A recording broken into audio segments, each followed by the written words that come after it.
दोस्तों, आपने कई ऋषि मुनियों की कहानियाँ सुनी होंगी, लेकिन आज मैं आपको एक ऐसे विद्वान ऋषि की कहानी सुनाऊंगा, जिसका लोहा हर किसी ने माना। जी हाँ, मैं बात कर रहा हूँ महाविद्वान ऋषि अष्टावक्र की, जिन्होंने अल्प अवस्था में ही एक दंभी आचार्य का अभिमान चूर-चूर कर दिया था। दीनहीन अवस्था में दो भिक्षुक, जिनमें एक अष्टावक्र, जो शारीरिक रूप से विकलांग थे, उन्हें लाठी का सहारा लेकर चलना पड़ता था, एवं उनके दूसरे साथी आश्रम के द्वार पर पहुंचते हैं और द्वारपाल से पूछते हैं, द्वारपाल, हम आचार बंदी को ढूंढ रहे हैं, मैं उन्हें शास्त्रार्थ के लिए चुनौती देने आया हूँ। संयोग से उस दिन राजा जनक भी अपने दरबारियों के साथ उस आश्रम में आए हुए थे। द्वारपाल, ब्राह्मण पुत्रों, तुम अभी बालक हो, आचार बंदी को चुनौती देने के बदले किसी आश्रम में जाकर शिक्षा ग्रहण करो। दोनों भिक्षुक, आग की एक छोटी सी चिंगारी भी पूरे जंगल को जलाकर खाक कर सकती है। बाल पकने से कोई ज्ञानी नहीं हो जाता, ना ही घनायु और कुलीन होने से कोई बड़ा। ज्ञान की साधना करने वाला ही वृद्ध और महता होता है।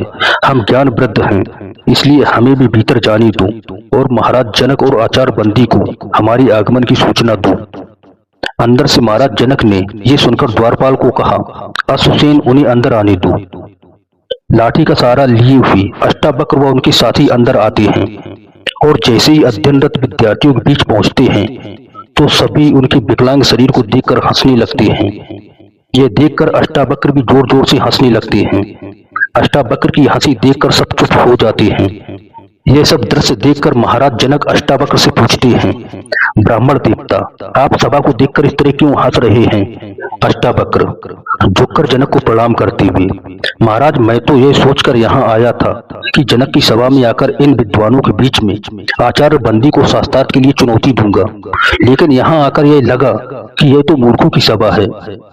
मैंने अपने हंसने का कारण तो बता दिया, अब आप अपने मूर्ख विद्वानों से पूछें कि वे किस पर हंसे, मुझ पर या उस कुम्हार अर्थात भगवान पर जिसने मुझे बनाया। राजा जनक खड़े होकर हाथ जोड़ते हुए, ब्राह्मण कुमार, मुझे और इन सभी को इस अज्ञान के लिए क्षमा करें, पर मेरा निवेदन है कि अभी आप आचार बंदी से शास्त्रार्थ करने के लिए वयस्क नहीं हुए हैं।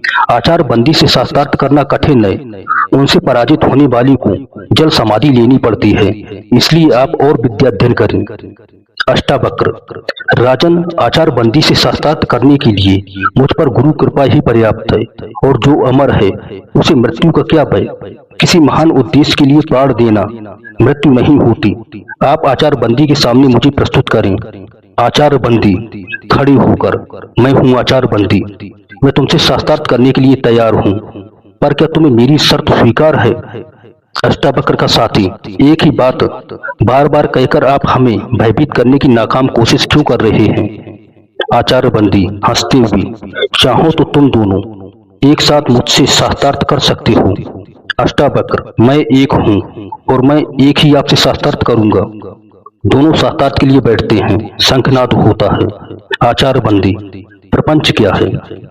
अष्टावक्र, जो कुछ दिखाई देता है, जो कुछ भी, वो प्रपंच है। अष्टावक्र, जो दिखाई देता है का क्या तात्पर्य है? आचार्य बंदी, जो दृष्टिगोचर है, मन और इंद्रियों का विषय है, जिसे मैं स्वयं जानता हूँ, वही दृश्य है। आचार्य बंदी, जो दृष्टा है उसे कौन जानता है, स्वयं को कौन देखता है? अष्टावक्र, तो स्वयं उस आत्मा को देखने के लिए किसी की सहायता की जरूरत नहीं पड़ती, जैसे सूर्य को प्रकाश के लिए दिए की जरूरत नहीं पड़ती, वह स्वयं प्रकाशमान है। अष्टावक्र, यह संसार कहाँ से आया? आचार्य बंदी, यह सृष्टि केवल और केवल उससे आई। आचार्य बंदी, उससे का क्या तात्पर्य है?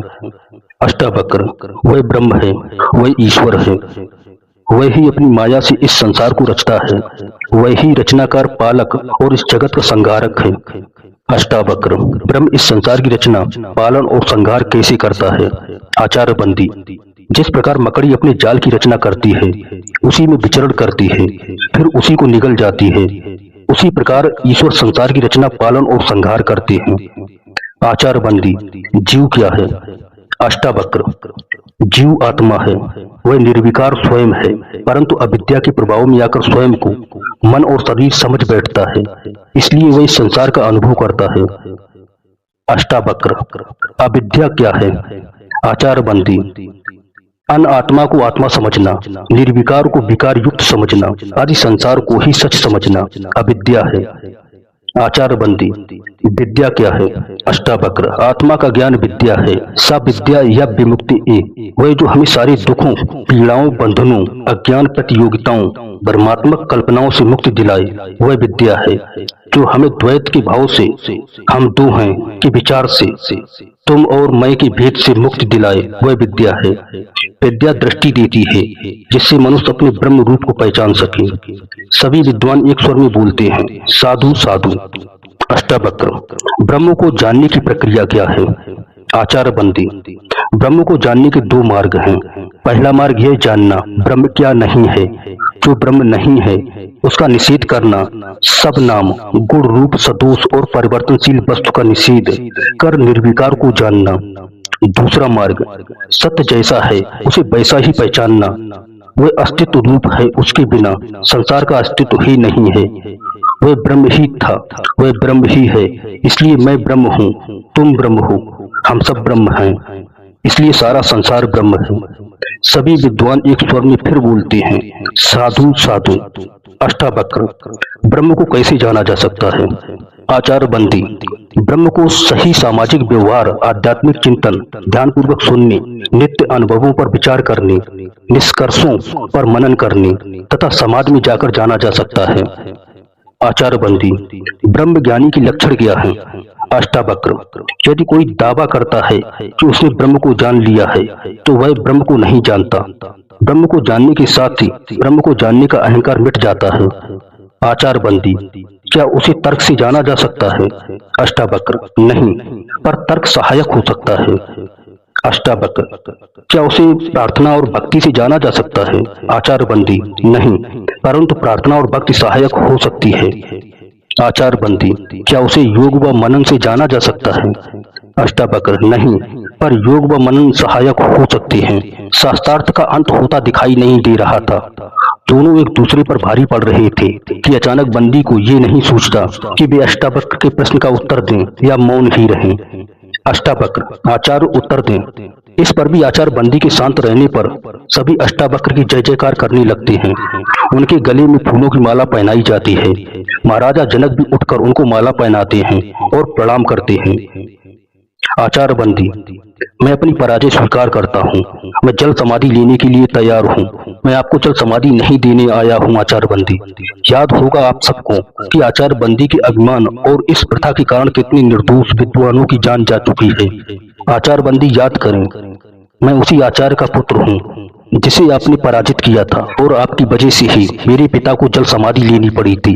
आज मैं विजय हूँ और आप पराजित। मैं चाहूँ तो आपको जल समाधि दे सकता हूँ, परंतु मैं ऐसा नहीं करूँगा। आचारबंदी। मेरा क्षमा ही प्रतिशोध है। मैं आपको क्षमा करता हूँ। आचारबंदी। आचारबंदी रोते हुए। प्राण लेने से भी बड़ा दंड दिया है तुमने मुझे बाल ज्ञानी, मुझसे पाप हुआ है। अष्टावक्र। पश्चाताप की आग से बड़ी कोई आग नहीं आचार्य। हर दिन इस आग में जल पवित्र हो जाता है, यही आपका प्रायश्चित होगा। शास्त्र को शस्त्र न बनाओ। महाराज शास्त्र जीवन का विकास करते हैं, शस्त्र जीवन का विनाश। जितना पुराना है हिमालय, जितनी पुरानी है गंगा, उतना ही पुराना है ये सत्य। हिंसा से कभी किसी ने किसी को नहीं जीता। सभी उठकर उनको प्रणाम करते हैं और अष्टावक्र प्रस्थान करते हैं। दोस्तों, पौराणिक काल की ये वास्तविक घटना हमें अभिमान से दूर रहने की सीख देती है।